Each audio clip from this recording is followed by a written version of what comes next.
नमस्कार दोस्तों, ND Goyal YouTube channel में आपका स्वागत है। आज हम कक्षा 6 सत्र 1 इकाई 2 एक जगत एक लोक के स्वाध्याय के विषय में जानकारी प्राप्त करेंगे। तो दोस्तों, अगर आप इस चैनल पर पहली बार हैं या अभी तक आपने इस चैनल को सब्सक्राइब नहीं किया है तो तुरंत ही इस चैनल को सब्सक्राइब करें और मैं आपको ऐसे अन्य और ज़्यादा से ज़्यादा वीडियो पहुंचाता रहूँगा। तो बिना भूले तुरंत ही इस वीडियो को लाइक करें, शेयर करें और इस चैनल को सब्सक्राइब करें।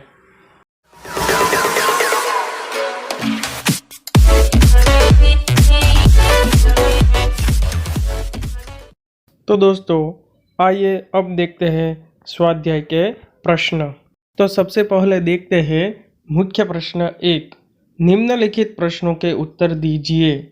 इसमें पहला सवाल है, इस काव्य में प्रकृति के कौन कौन से तत्व हैं? उत्तर, इस काव्य में प्रकृति के तत्व हैं चंद्रमा, सूर्य, भूमि, आकाश, हवा और पानी जैसे तत्व हैं। दूसरा सवाल, एक जगत एक लोक काव्य का ऐसा शीर्षक क्यों रखा गया है? उत्तर, पूरे विश्व को एक ही सूर्य प्रकाशित करता है। विश्व में एक ही हवा चल रही है और पानी भी एक ही है। सभी मनुष्य का शरीर मांस और हड्डियों से बना है। उन सभी शरीर में एक ही रंग का रक्त बहता है। सबके जीवन में सुख दुख एक समान है। इस तरह कवि ने पूरे विश्व की एकता को सबके सामने दिखाया है। इसलिए काव्य का शीर्षक एक जगत एक लोक रखा गया है। तीसरा सवाल, आप इसके अलावा और कौन कौन से शीर्षक देना चाहेंगे? शीर्षक अर्थात काव्य का नाम। उत्तर, हम इसके अलावा काव्य को ये शीर्षक देना चाहेंगे जिसमें पहला है एक विश्व, समान विश्व, हम सब एक हैं या विश्व बंधुत्व जैसे शीर्षकों को हम देना चाहेंगे। चौथा सवाल है, सभी नदियाँ अलग अलग हैं, फिर भी कवि क्यों कहते हैं कि एक ही पानी? उत्तर, सभी नदियाँ अलग अलग जगह से निकलती हैं, उनमें बहता हुआ पानी भी अलग अलग है, लेकिन ये सभी नदियाँ अंत में सागर में ही जाकर मिलती है। यहाँ सभी नदियों के पानी एक हो जाते हैं, इसीलिए कवि ने एक ही पानी कहा है।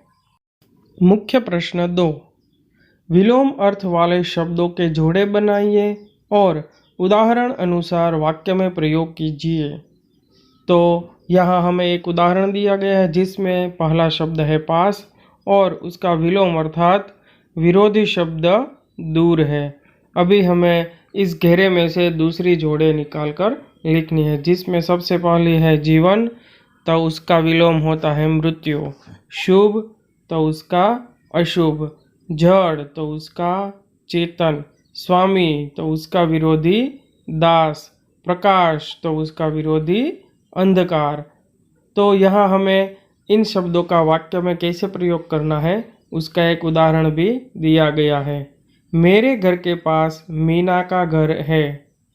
मीना का घर मेरे घर से दूर नहीं है। अब हम बाकी जो विलोम शब्द की जोड़े हैं उनका भी वाक्य में प्रयोग करके देखते हैं। तो आइए देखें वाक्य प्रयोग।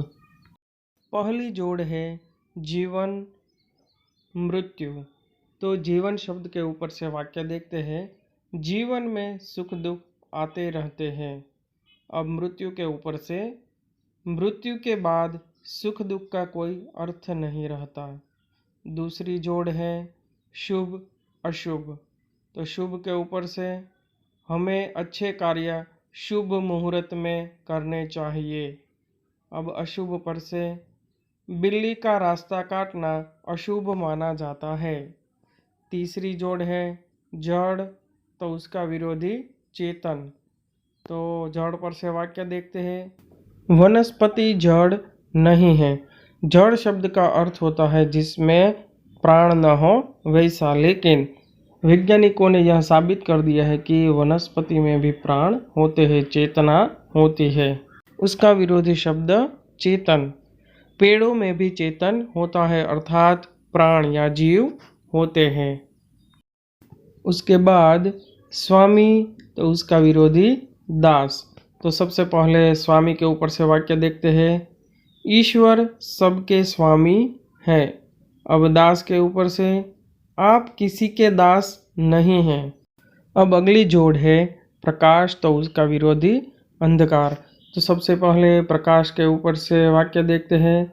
सूर्य हमें प्रकाश देता है। उसके बाद अंधकार से सूर्य अंधकार का नाश करता है। अब देखते हैं मुख्य प्रश्न 3। उदाहरण के अनुसार समान प्रास वाले शब्द बनाकर लिखिए। तो उदाहरण है आना, तो उसके ऊपर से उसका प्रास वाला शब्द दिया गया है जाना। प्रास वाले शब्द अर्थात जो एक जैसे बोलने में हमें सुनाई पड़े या बोलने में एक जैसे ही हो, वैसे शब्दों को प्रास युक्त शब्द कहा जाता है। तो यहाँ हमें कुछ शब्द दिए गए हैं, जैसे सुनकर, मेहरबान, सेठानी, बागबान, जेठानी, पढ़कर। तो इनमें हमें दो दो की जोड़ी बनाकर इनमें से ही हमें प्रासयुक्त वाले शब्दों को लिखना है। जैसे सबसे पहला है सुनकर, तो उसके जैसा शब्द हमें यहाँ दिखाई दे रहा है पढ़कर। दूसरा है मेहरबान, तो उसके सामने आएगा बागबान। और तीसरा है सेठानी, तो उसके सामने आएगा जेठानी।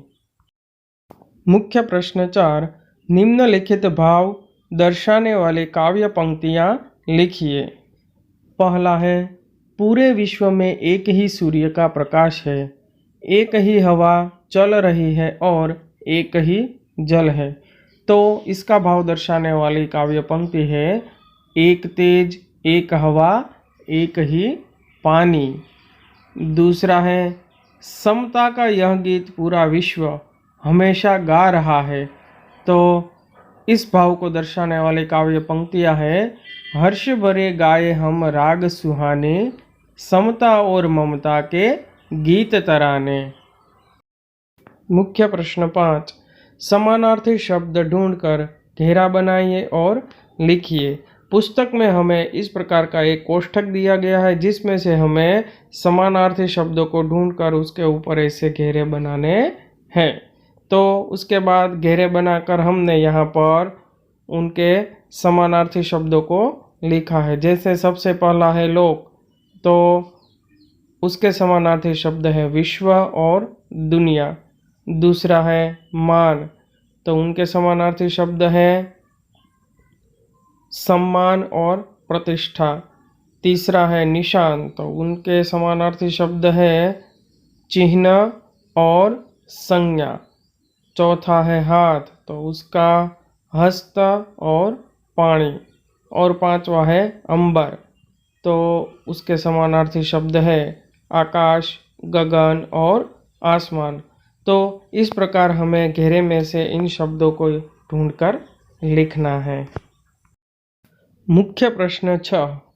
प्रश्न 5 में दिए गए कोष्ठक में से आपने जो दो समानार्थी शब्द ढूंढे हैं उनका वाक्य में प्रयोग कीजिए। तो पहला था विश्व और दुनिया। तो अब उनके ऊपर से वाक्य देखते हैं। सारा विश्व एक समान है, सारी दुनिया एक समान है। दूसरा है सम्मान और प्रतिष्ठा। तो सम्मान के ऊपर से वाक्य देखते हैं। हमें बड़ों को सम्मान देना चाहिए। प्रतिष्ठा के ऊपर से अच्छे काम करने से प्रतिष्ठा मिलती है। तीसरा है चिन्ह और संज्ञा। तो चिन्ह के ऊपर से देखते हैं, ये तो किसी के पैरों के चिन्ह हैं। संज्ञा, स्वस्तिक एक शुभ संज्ञा है। उसके बाद हस्त और पाणी, जो कि हाथ के समानार्थी शब्द है। तो उनके वाक्य देखते हैं। आपके हस्त बलवान हैं। दूसरा पाणी के ऊपर से सरस्वती माता के पाणी में वीणा है। तो दोस्तों यहाँ पाणी शब्द का अर्थ होता है हाथ, इसलिए वीणा है वह सरस्वती माता के हाथों में है। 5वां है आकाश, गगन और आसमान। तो अब इनके ऊपर से हम वाक्य देखते हैं। आकाश में तारे चमक रहे हैं, गगन बादलों से घिरा हुआ है, आसमान में लालिमा छाई हुई है। तो दोस्तों यहाँ हमने जो समानार्थी शब्द ढूंढे थे उनके ऊपर से वाक्य भी बनाकर लिख दिए हैं। मुख्य प्रश्न 7, नीचे दिए हुए चौरस में से वर्गाकार उदाहरण अनुसार शब्द बनाइए, जो संज्ञा हो उनका वाक्य में प्रयोग कीजिए। तो उदाहरण दिया गया है एक शब्द फूल, तो हमें उसके ऊपर से वाक्य भी दिया गया है, यह फूल सुंदर है। तो यहाँ हमने और जो कोष्ठक है उसमें से घेरे बनाकर वे शब्द भी अलग छांट लिए हैं और अब हम उनका वाक्य में प्रयोग करेंगे। तो पहला शब्द है कमल। कमल भारत का राष्ट्रीय फूल है। दूसरा है सागर। सागर का पानी खारा होता है। तीसरा है भारत, तो उसके ऊपर से भारत विशाल देश है। चौथा है हिमालय। हिमालय भारत की उत्तर की ओर है। 5वां है आरती, तो उसके ऊपर से भगवान की आरती उतारी जाती है। तो दोस्तों यहाँ हमने एक जगत एक लोक इकाई के स्वाध्याय के विषय में जानकारी प्राप्त की। ऐसे और अन्य वीडियो प्राप्त करने के लिए ND Gohil YouTube channel subscribe करना ना भूलें। आप ज़्यादा से ज़्यादा लोग सब्सक्राइब करें तो हमें भी ऐसे अन्य और वीडियो आपके तक पहुंचाने में आनंद और उत्साह बना रहेगा। तो आप तुरंत ही इस चैनल को सब्सक्राइब करें, वीडियो को ज़्यादा से ज़्यादा शेयर करें, लाइक करें और कमेंट करना बिल्कुल ही ना भूलें।